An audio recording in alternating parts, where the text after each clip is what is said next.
Assalamualaikum warahmatullahi wabarakatuh. Berita Uronyo.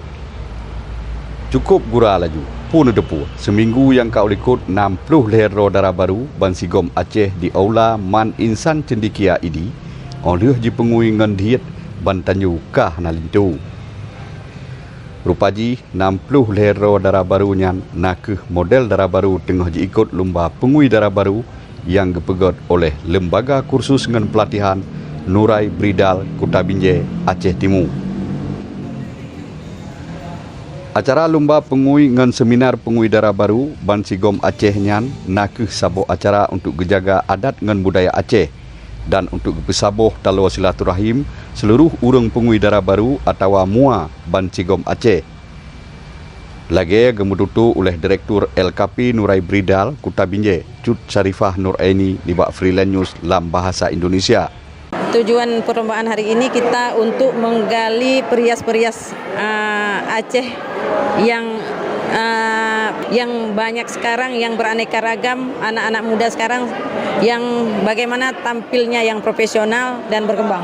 Harapan saya semoga perias Aceh yang ikut dalam ajang ini dapat berprestasi di luar dengan baik dengan menampilkan estetisnya perias-perias adat-adat Aceh ini, bukan hanya tampilan cantiknya saja tapi bisa menampilkan menampakkan keesotisannya di seluruh dunia.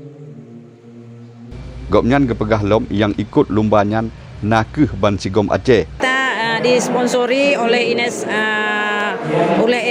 Kosmetik, juga di sport sama teman-teman perias, sama MUA, Odi Panga, Unita Makeup, Emil Fotografer, Ainus Hena Aceh Timur, Buani Collection Banda Aceh, Kaida Payet Banda Aceh, Heri Pelaminan Biren. Yang menang dalam lumbanyan juarasa Bajai Aceh urang pengui darah baru dari Lok Sukun Aceh Utara. Sedangkan juarasa gaun Leh ke Adinda Make Up dari Sunguraya Aceh Timur. Cutpah kepegah lom acaranya nakeh acara yang kelih yang dipegot oleh Nurai Bridal yang kefun nibak tahun 2016. Yang kedua, nibak tahun 2017 dan 2020 nakeh acara yang kelih. Emil Fotografer hadir sebagai sponsor nibak acara seminar dengan lomba pengui darah baru nibak tahunnya. Habanyo dipesampo oleh Ilyas bin Ismail, Freelance News.